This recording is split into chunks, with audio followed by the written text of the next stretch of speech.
Blessings, everyone. Welcome to Rita Be Creative. Today, we will share upholstery piping made easy, which is the second bonus video connected to making a seat cushion. If you missed that video and/or the first bonus video installing a foam cushion, check the iCard at the top right-hand corner of your screen, as well as thumbnail links at the end of this video. So let's get started.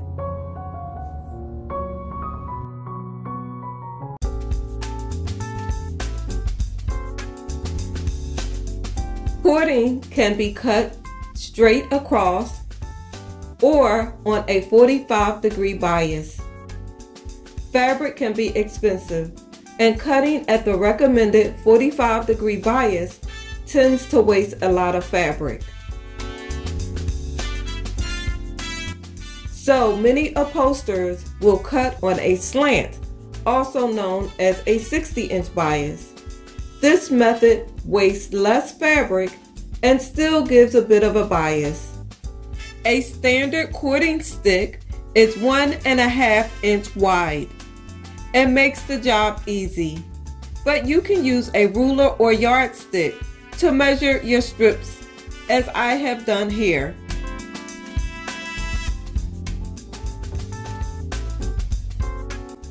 A good practice when making cording is to always mark one end of the cording strips, so that when you begin to stitch the pieces together, you will sew one marked side to an unmarked side. This technique keeps fabric going in the same direction on the grain line, which is necessary for fabrics with a nap, such as suede, velvet, velour, etc.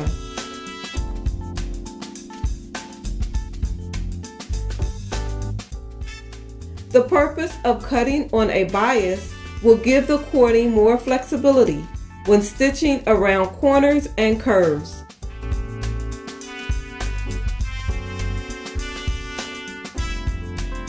If you fail to use this method on fabrics with a nap, your finished piping will have noticeable differences and color variations.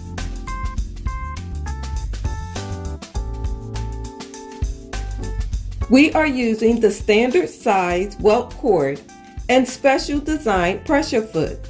As you can see, it has a built-in groove that fits over the cording, which gets a close stitch to the piping.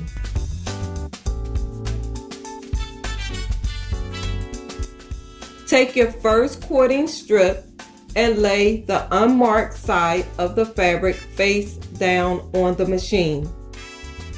Take another strip and lay the marked side on top face up at a 90-degree angle, which should look like an X. Now that the strips are at a 90-degree angle, stitch from one V point to the upside down V point.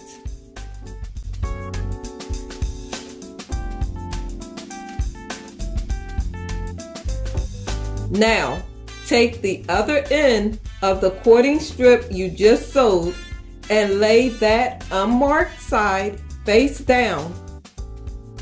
Grab a new cording strip with the marked side face up and place it on top at a 90-degree angle. Repeat the same process until you are finished stitching all cording strips together.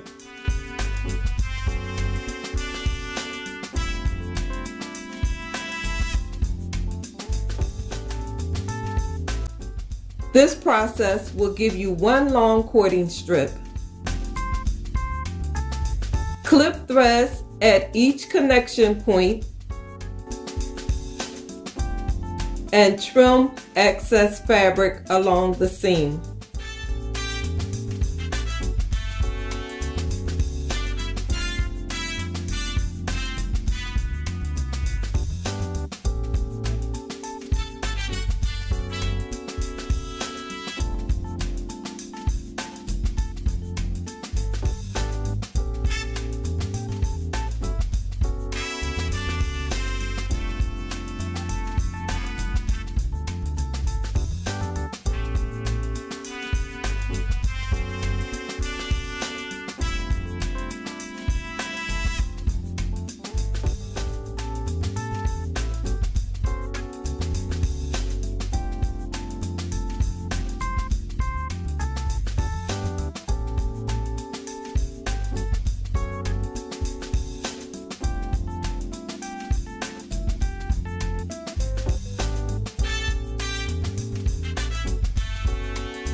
And there you have it, upholstery piping made easy.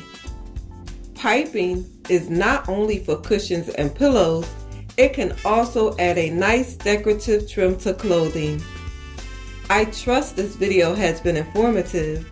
And if you're new to this channel, what are you waiting for? Join the family by clicking that subscribe button. And don't forget the notification bell so that you are informed each time a new video is uploaded.